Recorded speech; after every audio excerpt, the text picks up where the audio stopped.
మా నియోజకవర్గం మండల కన్వీనర్లు సీనియర్ నాయకులు యూత్ అందరితో కూడా మహిళలందరితో ఒక మీటింగ్ కూడా ఏర్పాటు చేసుకోవడం జరిగింది. ఈ మీటింగ్ ముఖ్య ఉద్దేశం కూడా ఏంటంటే రేపటి రోజు జగన్మోహన్ రెడ్డి గారు పాపరెడ్డిపల్లి గ్రామానికి కూడా వస్తున్నారు. లింగమయ్య ఆ కుటుంబాన్ని కూడా పరామర్శించడానికి ఆయన వస్తున్నారు కాబట్టి దాని గురించి మేము ఇక్కడ ఒక మీటింగ్ కూడా నేను ఏర్పాటు చేసుకున్నాం. మా వాళ్ళలో అంటే మా తెలుగుదేశం నాయకులు కానీ కార్యకర్తలు కానీ పరిటాల రవి గారి అభిమానం ఎంతో ఆవేదనగా కూడా ఈరోజు వాళ్ళలో కూడా కనిపించింది. మీరు కూడా ఇప్పుడు చూసింటారు. జగన్ రెడ్డి వస్తున్నారు, ఆయన హెలికాప్టర్ దిగకూడదు, మేము చుట్టుముట్టి మళ్ళీ తిరిగి ఎన్నిక పంపిస్తామని వాళ్ళ ఆవేదన కూడా ఈరోజు చెప్పింది కూడా జరిగింది. ఎందుకంటున్నారంటే ఆ రోజు పులివిందలకి పరిటాల రవి అని వెళ్ళినప్పుడు అడగడగన చెక్ చేసి ఆయనకు ప్రాణహామీ ఉండదని తెలిసినా అడగడగిన చెక్ చేసి కేవలం 3 బండ్లు మాత్రమే పంపించి అక్కడ కోర్టులో కూడా హాజరైనారనే విషయం చాలా మందిలో ఆ రోజు తిరిగి వెళ్ళిన వాళ్ళందరికీ పరిటాల రవి గారితో ఎవరైతే వెళ్ళారో వాళ్ళందరికీ కూడా ఆవేదన ఆ బాధ అనేది ఈరోజు కళ్ళకు కట్టినట్లు కూడా కనిపించింది. మరి ఈరోజు మన రామగిరి మండలానికి వస్తున్నారు, మన ప్రాంతానికి వస్తున్నారు, ఆయన రాకూడదు, మీరు నో అని చెప్పొద్దండి అని నన్ను గట్టిగా కూడా నన్ను నిలదీస్తున్నారు. అయినా ఈరోజు మా నాయకుడు చంద్రబాబు నాయుడు గారు మాకు ఒకటే నేర్పించారు. ఆయన చావుదానికి వస్తున్న చావుదాన్నే ఒక రాజకీయంగా లింగమయ్య అనే వ్యక్తే కనీసం ప్రకాష్ రెడ్డి అనే వ్యక్తికి కూడా తెలియదు. లింగమయ్య ఫ్యామిలీ కూడా తెలుగుదేశంలోనే ఉండేవాళ్ళు. వాళ్ళ పిల్లలకు కూడా ఉద్యోగాలు కూడా ఆ రోజులు ఇప్పించింది కూడా మేమే అని కూడా మేము చెప్పుకోవచ్చు. కానీ కొన్ని సందర్భాల్లో పార్టీలు కూడా మారిన తర్వాత అనుకోకుండా మన ఉగాది రోజు సంఘటన జరగడం, ఆ సంఘటన జరిగినప్పుడు ఒకరికొకరు కొట్టుకొని ఆ రోజు చనిపోవడం కూడా చాలా బాధాకరం. ఫస్ట్ జగన్ రెడ్డికిను ప్రకాష్ రెడ్డికి కాదు బాధపడిన వ్యక్తి నేనని కూడా చెప్పుకోవచ్చు. నా ప్రాంతంలో నా మండలంలో ఈ విధంగా జరగడం అది చాలా బాధాకరం అని కూడా మేము చేసాం.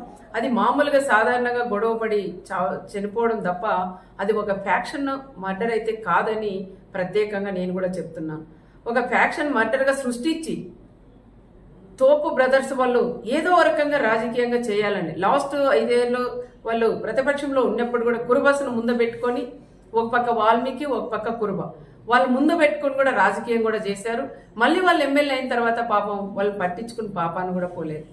మళ్ళీ ఈరోజు వాళ్ళు ప్రతిపక్షంలో ఉన్నారు కాబట్టి వాళ్ళకి దొరక 9 నెలల తర్వాత ఆయన లింగమయ్య చనిపోయాడు కాబట్టి ఆ లింగమయ్యని ఒక రాజకీయంగా వాడుకొని ప్రకాష్ రెడ్డికి కూడా ఆయన జగన్ రెడ్డికి కూడా పరిటాల కుటుంబం వాళ్ళు ఈ విధంగా చంపారు, ఒక ఫ్యాక్షన్ మర్డర్ అని చెప్పి ఈరోజు ఆయన్ని ఇక్కడ తీసుకొని రావడం అది ఎంతవరకు సహజమని కూడా కనుక్కోవాలి. ఒకసారి జిల్లాలో ఉండే మాజీ ఎమ్మెల్యేలు అందరూ ఉన్నారు, మాజీ మంత్రులు ఉన్నారు, మా కుటుంబం గురించి కూడా అందరికీ కూడా తెలుసు.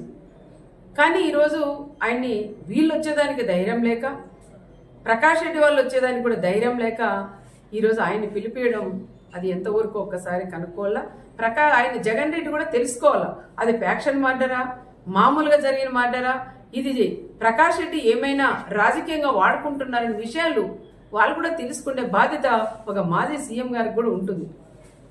కానీ ఆ రకంగా కాకుండా వీళ్ళలో విభేదాలు పెట్టుకొని ఓ పక్క మాజీ ఎంపీను ఓ పక్క మాజీ ఎమ్మెల్యే వీళ్ళిద్దరి మధ్యలో గొడవలు పెట్టుకొని నేను తీసుకురాలా నువ్వు తీసుకురాలని ఎక్కువ పట్టింపుతో ఈరోజు ఆయన కూడా తీసుకొస్తావు. ఓకే తీసుకురండి, నేను వద్దని చెప్పను.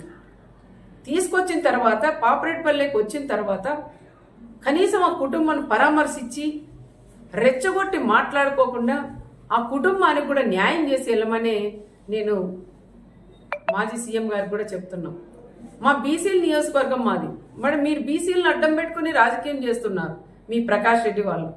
మరి రాప్తాన్ నియోజకవర్గం ఎల్లుండొచ్చు, రేపు వచ్చినప్పుడు నువ్వు కూడా ఒక బీసీకి ఇన్ఛార్జ్ ఇచ్చి కూడా పోవాలని ప్రత్యేకంగా నేను జగన్ రెడ్డిని కూడా నేను కోరుకుంటున్నా. నాకన్నా ఎక్కువ ఈ ప్రాంతంలో ఉండే ప్రజలందరూ కూడా అదే కోరుకుంటున్నారు. మా మంత్రి గారు కూడా మాట్లాడినారు, నీకు అంతగా బీసీల మీద నీకు ప్రేమే ఉంటే మరి నువ్వు వస్తావు ఈ నియోజకవర్గానికి వచ్చినప్పుడు, ఈ ప్రాంతానికి వచ్చినప్పుడు నీకు దమ్ము ధైర్యం ఉంటే రేపు ఒక బీసీని అభ్యర్థిగా నువ్వు ప్రకటించగలవా అని నేను కూడా జగన్ కూడా నేను అడుగుతున్నాం. కేవలం ఇది మామూలు హత్యని ఒక ఫ్యాక్షన్ హత్యగా మీరు ఇది తీసుకురావడం అది కరెక్ట్ కాదని మరొకసారి నేను కూడా తెలియజేసుకుంటూ, ఏది ఏమైనా మా వాళ్ళందరితో కూడా ఇప్పుడు నేను మాట్లాడి నిర్ణయం తీసుకొని సమన్వయం పాటించండి. వీళ్ళు గొడవలు పెట్టి కక్షలు పెట్టి ఏదో విధంగా మనల్ని గొడవల్లోకి లాగుతున్నారు. దయచేసి వాళ్ళ ఉచ్చులో పడొద్దండి. దయచేసి అలాంటి వాళ్ళని నమ్మొద్దండి. దమ్ముంటే మీరు మా జగన్ని ఆపగలరా అంటారు. దమ్ముంది, ఎవరు మీరు అవసరం లేదు, నాకు దమ్ముంది. ఎంతమంది డిపార్ట్మెంట్ వాళ్ళు ఉన్నా నాకు దమ్ముంది, నేను నిలబెట్టగలను, నేను రాని నేను అనుకుంటే. కానీ మాది అలాంటి సంస్కృతి కాదు. మేము రమ్మనే ఆహ్వానిస్తున్నాం. వచ్చి ఆ కుటుంబాన్ని పరామర్శించి రెచ్చగొట్టి మాట్లాడుకోకుండా ఆ కుటుంబానికి కూడా సహాయం చేసుకోమని మేము కూడా చెప్తున్నాం. ఇంటెలిజెన్స్ డిపార్ట్మెంట్స్ వాళ్ళు కూడా సార్లను కూడా అడుగుతున్నాం. రెచ్చగొట్టి ప్రకాష్ రెడ్డి అనే వాళ్ళు ఈ రోజు ఈ టైంలో కూడా ఆయన మళ్ళీ పెడుతున్నారు. మీకు ఆపే ధైర్యం ఉందా అని.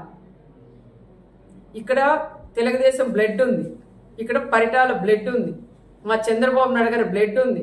మేమెందుకు ఆపమయ్యా ఆపాలంటే?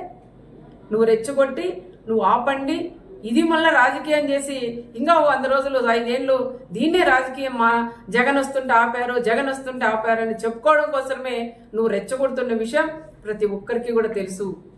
దయచేసి ఎవరైనా సరే వాళ్ళు ఎన్ని రెచ్చగొట్టినా దానిలోకి ఎవరు కూడా మీరు పోకోకుండా రేపు సమన్వయం పాటించి ఆయన వస్తాడు పోతాడు. దయచేసి ఎవరు కూడా అల్లర్లేక కానీ ఎవరింట్లో వాళ్ళు ఉండమని వాళ్ళని కోరడానికే మా కార్యకర్తలు మా లీడర్లందరినీ కూడా నేను ఇక్కడ పిలిపించాను.